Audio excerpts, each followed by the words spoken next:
Hermanos, que la paz de Dios sea con cada uno de ustedes, también los amigos, los invitados. El domingo pasado fuimos 182.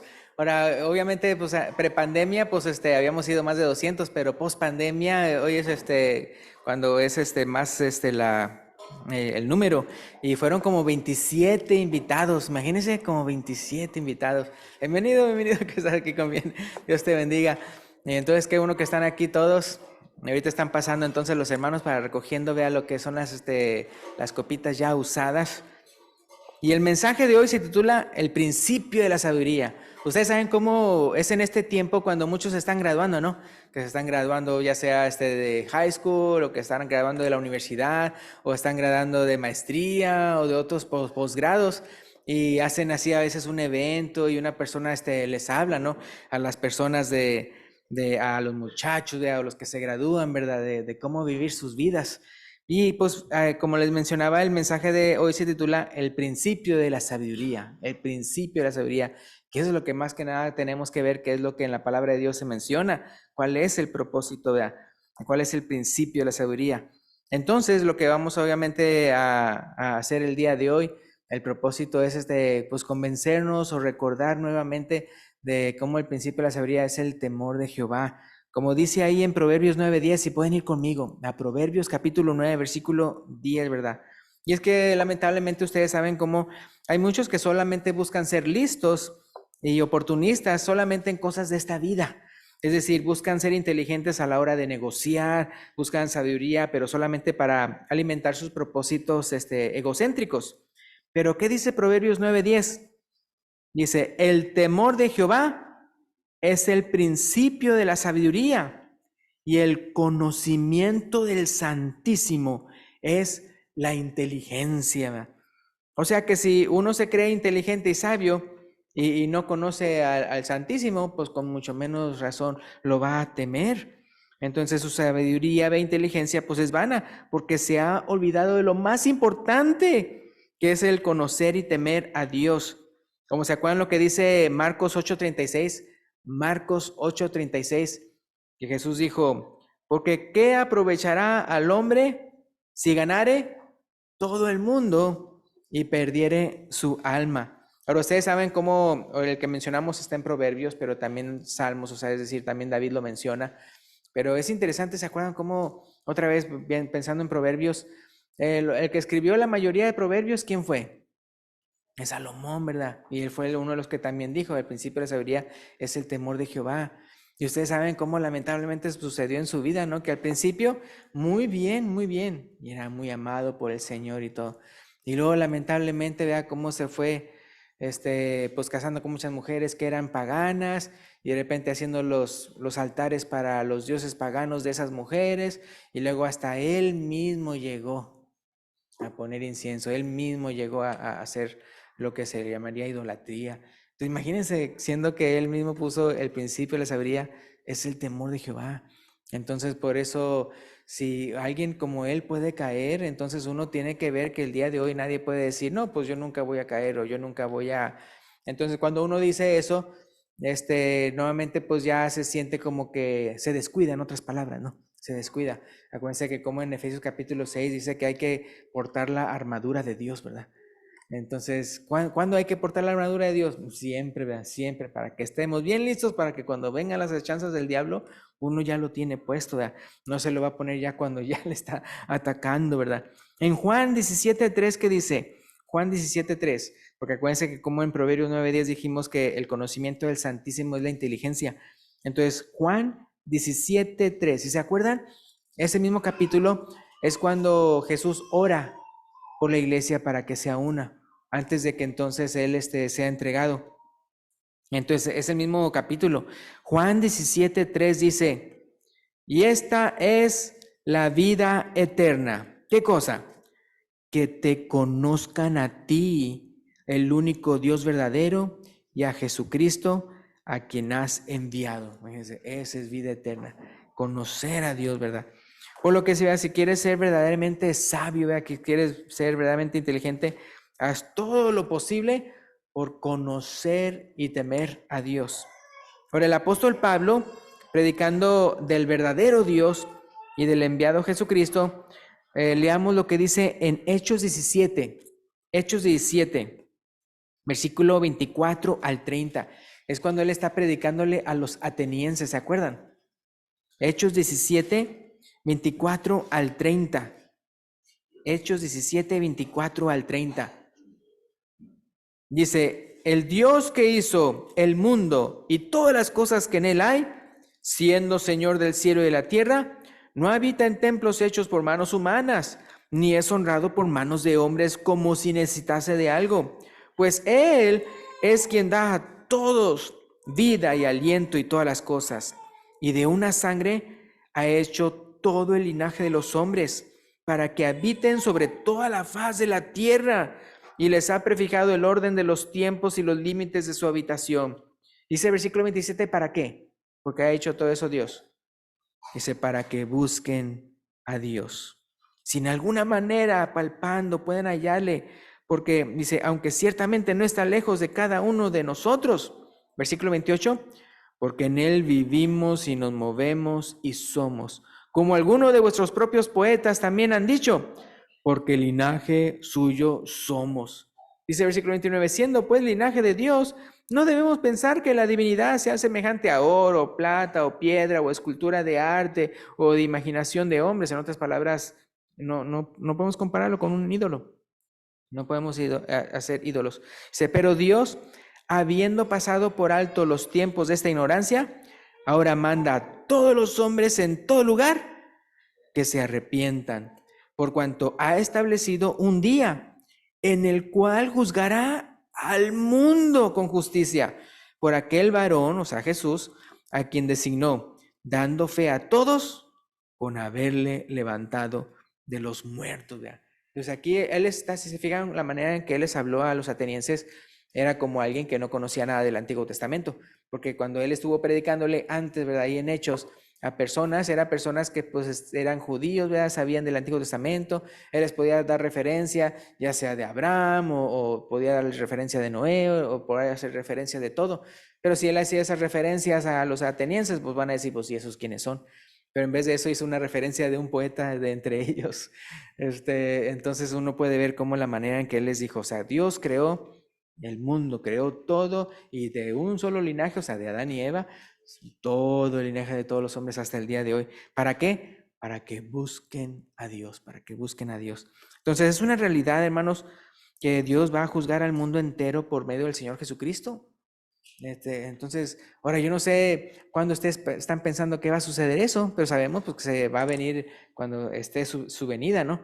Pero acuérdense que ahorita es el momento para entonces sí, entonces ponernos a cuentas con Él, es estar bien con Él y arrepentirnos y bautizarnos.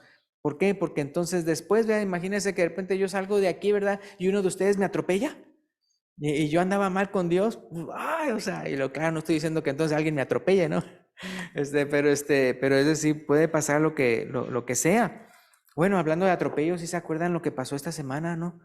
Que había un señor que estaban cruzando, estaban unos patos, ustedes saben cómo a los patos les gusta de repente cruzar las calles. Entonces se bajó él, el carro, y los ayudó. Era una pata como 3 o 4 patitos. Entonces nada más tomaron foto, creo que tomaron video unos muchachitos, unos niños que lo vieron en otro carro. Pero entonces el señor se bajó y así, entonces se ve la foto donde ya cruzaron la calle para salvarlos, ¿verdad? Para que nadie los atropellara. Él regresando a su carro, lo atropellan y lo matan. Sí, o sea que, y claro, los muchachitos que habían visto todo eso, dice, pues él se ve que era una buena persona, o sea, porque entonces como antes de morir todo eso, o sea, cómo trató, ¿verdad?, de salvar a aunque sea una pata y sus patitos, ¿no? Pero lo que voy es eso, ¿no? De que como en el caso de nosotros no sabemos ya cuándo entonces de repente va a ser nuestro último día. Entonces, así como él, o sea, ¿qué iba a andar pensando él? Que de repente él regresando a su carro lo iban a atropellar, cuando exactamente él evitó eso de sus animalitos. Entonces, la cosa es de que si una vez que entonces partamos de este mundo, ya nuestro destino, o sea, ya está, o sea, ya después de eso nada más toca el juicio. No va a ser como que entonces ya después de muertos de una u otra manera podemos salvarnos, ¿no? O sea, sí, entonces por eso es en vida cuando tenemos que reconciliarnos con Dios. Entonces, ¿qué dice Juan capítulo 5? Si pueden ir conmigo, voy a leer del 22 al 29. Vemos cómo el Padre va a juzgar al mundo entero por medio de Jesucristo. Entonces, se puede decir que entonces sí, o sea, las personas, las que se van a considerar en aquel tiempo, o sea, cuando venga el juicio, como las personas más sabias del mundo, ¿quiénes son? Sino aquellos que se pusieron a cuentas con el Señor antes, ¿verdad?, de ese día. Entonces dice, fíjense, Juan 5, 22 al 29. Dice aquí Jesús, dice, porque el Padre a nadie juzga, sino que todo el juicio, ¿qué dice? Dio al Hijo, para que todos honren al Hijo como honran al Padre. El que no honra al Hijo, no honra al Padre que le envió. De cierto os digo, el que oye mi palabra y cree al que me envió, tiene vida eterna y no vendrá condenación, mas ha pasado de muerte a vida. De cierto os digo, acuérdense que cuando él dice de cierto es como un maestro diciendo, pongan mucha atención, ¿verdad? Esto va a estar en el examen, o sea, es como decir eso, de cierto, o sea, les estoy diciendo algo importantísimo. Se viene la hora y ahora es cuando los muertos oirán la voz del Hijo de Dios y los que oyeren vivirán. Porque como el Padre tiene vida en sí mismo, así también ha dado al Hijo tener vida en sí mismo. Y también le dio autoridad de hacer juicio, por cuanto es el Hijo del Hombre. Hoy en la mañana estábamos hablando del perdón de pecados. ¿Y el perdón de pecados por medio de quién? De Jesucristo, ¿no? Que como Cristo es el que perdona pecados. Pero entonces, si se fijan, no nada más es el que perdona pecados, sino es el que también enjuicia, ¿verdad? Dice aquí, entonces dice, por cuanto es el Hijo del Hombre, es el que le dio autoridad de hacer juicio. Versículo 28, no os maravilles de esto, porque vendrá hora cuando todos los que están en los sepulcros oirán su voz, y los que hicieron lo bueno saldrán a resurrección de vida, mas los que hicieron lo malo a resurrección de condenación. Ahora, para que quede bien claro, el versículo 25 se refiere al versículo 24 y lo que en que es en vida, en que lo que podemos hacer para ser salvos. Y el versículo 29 se refiere al inminente juicio de Dios que menciona el versículo 28. Entonces es importante que hoy, ¿verdad?, escuche su voz, ¿verdad? Escuchar implica, no nada más es escuchar y ya, como oír, es escuchar implica creer y obedecer, creer y obedecer. Me refiero en la palabra en el griego, indica eso, no nada más un escuchar como cualquier cosa, sino es obediencia. Entonces, porque cuando se termine el periodo de la gracia, sabemos que va a haber un día en el cual se termine el periodo de la gracia. Ahorita estamos en el periodo de la gracia. Por eso hoy, como dice la Biblia, hoy es el día de salvación, porque nosotros no sabemos si mañana se cierra o no. Entonces, hoy es el periodo de la gracia. Entonces, después de eso, desde que el periodo de la gracia se cierre, volveremos a escuchar su voz, pero eso es para comparecer ante Él, ¿verdad? Él como juez. Ahí en 2 Corintios 5, ahí lo menciona. 2 Corintios 5, versículo 10.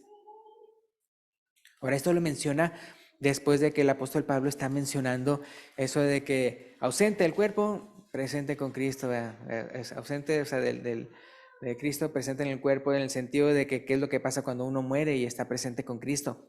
Y luego dice que por eso, ya sea ausente o presente, el propósito de nosotros es serle agradable. Entonces dice el versículo 2 Corintios 5:10, porque es necesario que todos nosotros comparezcamos ante el tribunal de Cristo, para que cada uno reciba según lo que haya hecho mientras estaba en el cuerpo, sea bueno o sea malo.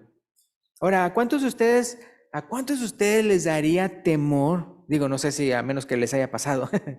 ¿A cuántos de ustedes les daría temor tener que comparecer ante un juez aquí en la tierra? Comparecer ante un juez aquí en la tierra. O sea, por todas las cosas malas que has hecho. O sea, no sé cuántos de ustedes han tenido tal vez la experiencia de estar delante de un juez. No me refiero pues para arreglar algo y todo eso, sino simplemente como que lo juzgaron de algo y por eso está delante del juez, porque lo han juzgado de algo malo. Entonces, si no han tenido esa experiencia, entonces, o sea, pregúntense, ¿les daría temor o no comparecer ante un juez, ¿verdad? Ahora imagínense que entonces fueran por las cosas malas que has hecho. O aún hasta de las cosas malas que piensas que nadie se dio cuenta. Que nadie se dio cuenta. Ahora, pues fíjense que aunque yo me sienta inocente, me daría mucho temor. Es decir, si de repente me llega una carta o algo y usted quién sabe qué y todo eso. Yo simplemente por el hecho de pensar que voy a estar enfrente de un juez y que he sido acusado de algo, aunque yo me sienta libre, ¿verdad? A mí sí me daría miedo, me daría temor, o sea, ese símbolo de autoridad y todo, o sea, que puede hacer conmigo de una manera, o sea, que tiene autoridad, entonces hacemos lo que él decida. Entonces, entonces por eso les digo, aunque yo me sienta inocente, me daría mucho temor. A unos, ahora unos se creen bien frescos, diciendo, pues el que nada debe, nada teme, ¿verdad? Pero al solo llegarles una carta de la corte, a esas personas que dicen eso, a ver, que te llegue una carta, ¿verdad? Una demanda o algo así, ahí sí, ¿verdad? Andan con los nervios de punta, con unos dolores de cabeza, ¿verdad? Se les suelta el estómago o se estriñen, y se golpean el pecho y lloran y hacen promesas, ¿verdad? Y ya no pueden comer, ¿verdad? O comen de más. Entonces, de una u otra manera, sí, o sea, oh, wow, o sea, se siente así feo estar delante de un juez. Pero fíjense que algún día todos y cada uno de nosotros tendremos que pararnos delante del juez de toda la tierra. Delante del juez de toda la tierra. Ahora, ¿por qué les estoy diciendo todo esto? Pues, ¿se acuerdan cómo se llama el mensaje? El principio de la sabiduría. ¿Qué cosa? Es el temor de Jehová. Entonces, estoy tratando de inculcándoles temor. ¿Para qué? Para que nos enderezcamos. Fíjense que algún día todos y cada uno de nosotros tendremos que pararnos delante del juez de toda la tierra y dar cuentas de todas las cosas que hicimos, dijimos y pensamos. Entonces te recomiendo que no seas insensato, ¿verdad? Creyendo que el juicio es una fantasía que no va a suceder. Ni tampoco pienses que de una manera u otra, al final de cuentas, Dios va a salvar a todos, a toda la humanidad. Así piensan unos. Entonces veamos lo que Jesús nos enseña acerca del final de los tiempos a través de la parábola del trigo y la cizaña. En Mateo 13, voy a leer del versículo 24 al 30 y luego del 36 al 43. Mateo 13. Él lo dice como una parábola. Mateo 13, 24 al 30 primero y luego del 36 al 43. Dice así, Mateo 13, 24. Les refirió otra parábola diciendo, el reino de los cielos es semejante a un hombre que sembró buena semilla en su campo. Pero mientras dormían los hombres vino su enemigo y sembró cizaña entre el trigo y se fue. Y cuando salió la hierba y dio fruto, entonces apareció también la cizaña. Vinieron entonces los siervos del padre de familia y le dijeron, Señor, ¿no sembraste buena semilla en tu campo? ¿De dónde pues tienes cizaña? Él les dijo, un enemigo ha hecho esto. Y los siervos le dijeron, ¿qué quieres pues, que vayamos y la arranquemos? Él les dijo, no sea que al arrancar la cizaña arranquéis también con ella el trigo. Dejad crecer juntamente lo uno y lo otro hasta la siega. Y al tiempo de la siega, o sea, de la cosecha, yo diré a los segadores, recoged primero la cizaña y atadla en manojos para quemarla, pero recoged el trigo en mi granero. Ahora la explicación está en el versículo 36 en adelante. Versículo 36. Entonces, despedida la gente, entró Jesús en la casa y acercándose a él sus discípulos le dijeron, explícanos la parábola de la cizaña del campo. Respondiendo él les dijo, el que siembra la buena semilla es el Hijo del Hombre. El campo, ¿qué dice ahí? Es el mundo. La buena semilla, dice, son los hijos del reino. Y las cizañas son los hijos del malo. El enemigo que la sembró es el diablo. La siega sigan ahí, la siega es el fin del siglo. Y los segadores son los ángeles. De manera que como se arranca la cizaña y se quema en el fuego, así será en el fin de este siglo. Enviará el Hijo del Hombre a sus ángeles y recogerán de su reino a todos los que sirven de tropiezo y a los que hacen iniquidad. Y los echan en el horno de fuego, y allí será el lloro y el crujir de dientes. Entonces los justos resplandecerán como el sol en el reino de su Padre. El que tiene oídos para oír, oiga. ¿Cuántos tienen ustedes oídos para oír? Todos, ¿verdad? Todos, ¿verdad? Y los que no pueden oír, tenemos un aparatito ahí. Tenemos un aparatito ahí para que entonces puedan escuchar, ¿verdad? Y qué del juicio, ¿verdad? ¿Qué del juicio? Has de pensar, ¿verdad? En esta parábola. Uno diría, pues no tendré yo mi día en la corte, ¿verdad? Como para defenderme. Oh, sí, claro. Y eso se explica en Apocalipsis 20. Si pueden ir conmigo, Apocalipsis 20, al final de sus Biblias. Apocalipsis 20, versículo 11 al 15. O sea, no se te va a acusar y ya, pues órale, sino que va a quedar, hermanos, toda persona en el día del juicio va a quedar bien satisfecho de que el juicio fue honesto, que fue correcto, que fue justo. ¿Sí me explico? O sea, todos van a quedar. Es por eso que la palabra de Dios dice que después toda lengua le confesará que Jesús es el Señor. O sea, tanto los buenos como los malos, todos van a confesar, pero ya después obviamente para los malos pues demasiado tarde, pero dan a entender que ellos saben que entonces el juicio que se hizo fue correcto, y quién es el Señor. Entonces, Apocalipsis 20, 11 al 15 dice, Apocalipsis 20, 11 al 15, y entonces dice que esto pasará, versículo 11, y vi un gran trono blanco, y al que estaba sentado en él, delante del cual huyeron la tierra y el cielo, y ningún lugar se encontró para ellos. Entonces yo me imagino así como una sala donde ya no se ve nada de eso de la tierra y el cielo, nada. Nada más, lo único que se ve es el trono blanco. Y dice, y vi a los muertos, grandes y pequeños, de pie ante Dios. Y los libros fueron abiertos. Y otro libro fue abierto, el cual es el libro de la vida. Y fueron juzgados los muertos por las cosas que estaban escritas en los libros según sus obras. Dice, y el mar entregó los muertos que había en él, y la muerte y el Hades entregaron los muertos que había en ellos, y fueron juzgados cada uno según sus obras. Y la muerte y el Hades fueron lanzados al lago de fuego. Esta es la muerte segunda. Y el que no se halló inscrito en el libro de la vida fue lanzado al lago de fuego, ¿verdad? Pues el punto, como le decía, el punto de este mensaje es que si quieres ser sabio, comienza a tener un temor reverente a Dios. ¿Ya? Comienza, ese es apenas el inicio. Comienza a tener un temor reverente a Dios. No seas de los que se creen entonces muy listos, ¿verdad? Muy sabios y muy inteligentes y no tienen una pizca de temor de Dios. Y por lo mismo, al final de sus vidas terminan condenados por la eternidad. Entonces, sé más listo, vea, que ellos y endereza tu vida en el nombre del Señor Jesús. Tampoco, vea, te detengas de entregar tu vida al Señor pensando en el qué dirán, ¿verdad? Ay, si es que si yo me entrego después, ¿qué van a decir mis amigos, ¿verdad? O qué van a decir mi familia, o me van a andar echando en el trabajo, ¿verdad? O me van a andar, acuérdense de la persecución, ¿no? Que también se sufría en los tiempos, ¿verdad?, bíblicos, y todavía el día de hoy, hermanos, hay países donde hay persecución de verdad. O sea, es decir, que hasta te pueden matar simplemente porque eres cristiano. Eso pasa, hermanos. Entonces, por eso digo, no se detengan por eso, ¿verdad? No se detengan por el qué dirán, por las burlas o por la persecución. No, no, no, no, no.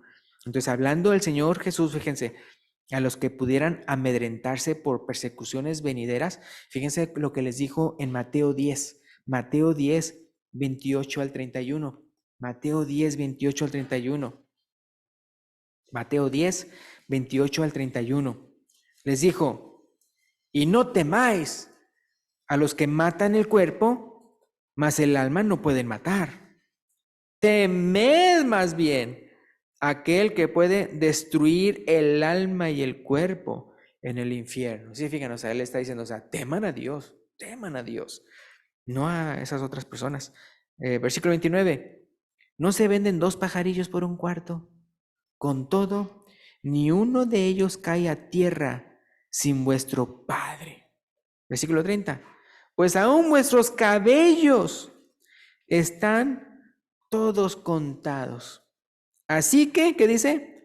No temáis, más valéis vosotros que muchos pajarillos. ¿Verdad? Entonces, sí, porque al final de cuentas, o sea, hay una otra parte donde se menciona que ni siquiera se va a perder nada de nosotros. Y uno dice, pero ¿cómo no, verdad? Y no, ¿qué? Porque está hablando que acuérdense qué es lo que va a suceder al último tiempo. Pues la resurrección de los muertos. O sea, no nada más va a usted tener el mismo cuerpo, o sea, en el sentido de que es usted, ¿verdad? Sino que aparte mejorado, aparte, ¿verdad?, incorruptible, ¿verdad?, inmortal, ¿verdad? Va a ser así, bien, perfecto, perfecto. Dice la palabra de Dios que así como el cuerpo del Señor Jesucristo cuando Él resucitó, de ese tipo, ¿verdad? Ahora, cuando uno le tiene un temor reverente a Dios, uno como que se vuelve valiente, porque no le tiene temor a nada ni a nadie más. Porque imagínense, si aquel, o sea, Dios, a quien le temes, ¿verdad? Dice Romanos 8:32, no escatimó ni a su propio hijo, o sea, no negó ni a su propio hijo, Romanos 8:32, sino que lo entregó por todos nosotros. ¿Cómo no nos dará también con él todas las cosas, ¿no? Entonces, sí, entonces al que tememos, Él es el que entonces nos promete vida eterna en Cristo Jesús. O sea, Él nos da la solución.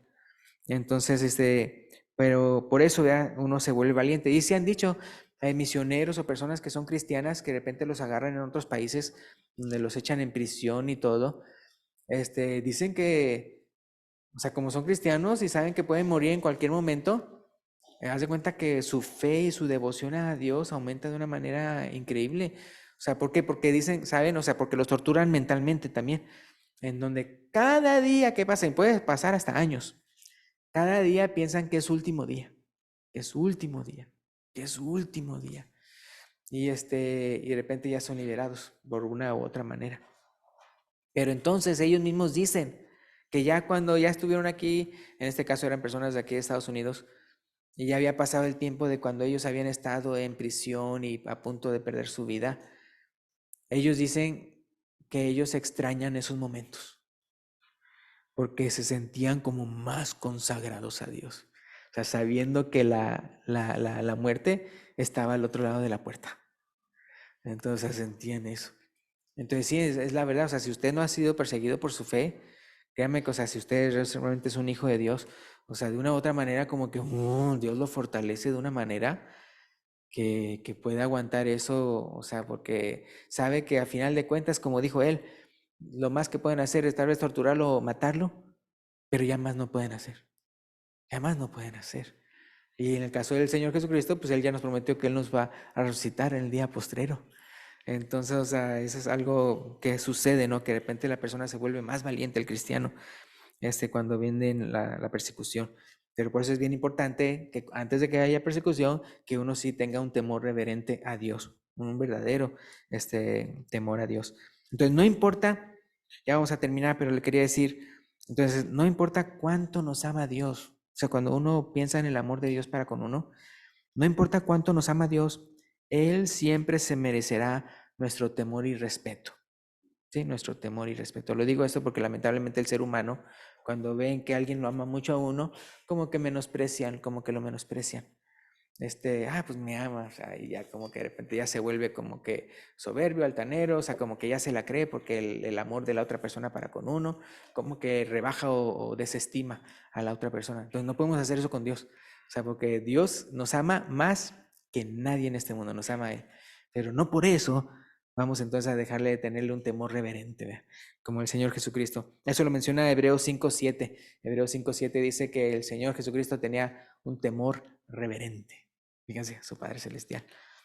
Entonces ya para la invitación, pues quiero mencionar, vea, entonces si crees tú que Jesucristo es el Hijo de Dios y tú quieres entonces confesarlo delante de todos nosotros, lo puedes hacer el día de hoy. Si tú quieres arrepentirte, o sea, entendiendo que no, sí, yo temo a Dios, vea, y yo me arrepiento de mis pecados, vea, porque sé que era lo que me estaba mandando al infierno. Entonces yo me arrepiento, yo quiero ser una nueva criatura en Cristo. Yo quiero ya ser ya decirle no a mi yo, morir al yo, al viejo hombre y ser una nueva criatura en Cristo. Lo puede hacer el día de hoy, ¿verdad? Puede confesar su fe en Jesús, puede arrepentirse de sus pecados y puede pasar aquí atrás de la pantalla. Tenemos entonces un bautisterio. Si usted quiere bautizarse el día de hoy, lo puede hacer. Pues gracias y pues Dios les bendiga. Amén.